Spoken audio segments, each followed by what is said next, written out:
It's one thing to talk about refinancing strategies and another to actually implement them. So in today's lesson, I want to switch it up a little bit, and I want to show you a real-life case study of a client who recently closed on a refinance, saved over $800 a month, and put over $25,000 in the bank. Stay tuned to learn exactly how we did it. Hey, it's Robert Weinberg, and on this channel we empower people to take control of their future through expert mortgage and financial strategies.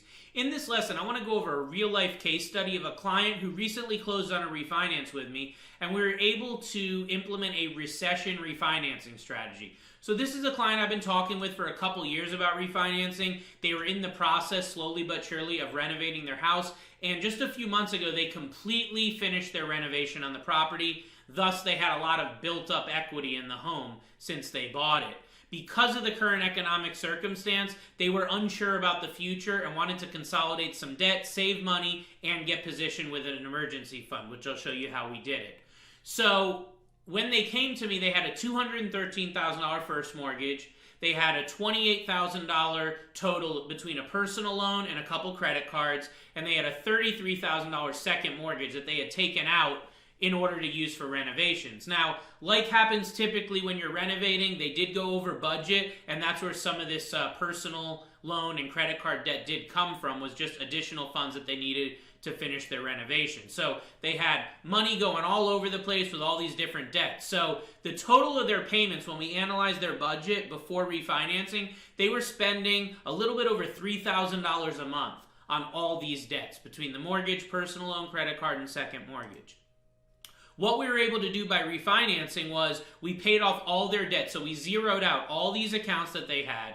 We lowered their interest rate.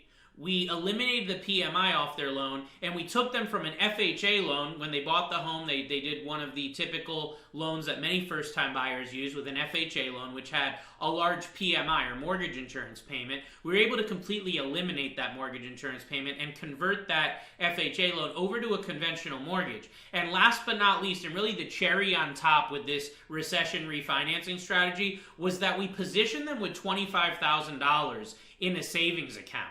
So now no matter what happens, they can weather the storm. And that was really a major thing. Not only are they saving a lot of money per month, as you'll see in a second, but they've also now got that rainy day fund, okay? So the new payment after the refinance is now $2,186 a month on their property. That includes their taxes and their homeowner's insurance. So if you do the math, they were spending $3,000 before, now they're spending $2,186. It's $814 a month that they're saving, just under $10,000 a year. For a lot of people, that's like getting an entire new part-time job just by restructuring your debt, just by implementing this type of strategy without even needing to work any harder than you're working now. And for many people, you're actually working less now to manage your debt because you have one simple monthly payment into a new mortgage instead of 4, 5, 6 different payments, paying all these different interest rates, all these different places.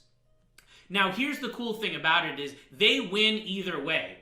If the economy booms again and we are all doing well and everyone gets back to work, then they can pay their house off early by applying that $814 a month to their new mortgage. They actually pay off the new 30-year mortgage in 183 payments. It's just over 15 years, and that will save them an additional $131,000 in interest charges. But if indeed the economy continues to falter, jobs continue to get lost, and unfortunately people are losing income and getting reductions in pay, then they've got this $814 a month to fall back on, in addition to the $25,000 savings account for a rainy day. So I'm sure you can see how this would really give you both the short-term monthly savings, but also that long-term interest savings, because ultimately when we do get back on track with this economy and people are feeling better about everything, now this client can go and apply that monthly savings and prepay their mortgage and pay it off that much sooner. So it gives them that flexibility where they win heads or they win tails. It doesn't matter. Either way, they're positioned to thrive in this new economy. So I hope that this gives you some insight on how a recession refinancing strategy can just be a huge windfall for you or someone that you know. If it's your first time watching, please go ahead and click the bell and also hit subscribe so you get notified on all of our future content. If I can be of assistance to you or anyone that you know, please reach out to me. You can follow me on all my social media channels and also call or text my office directly if I can help. I hope that gives you some good insight, and we'll talk to you soon. Take care and stay safe.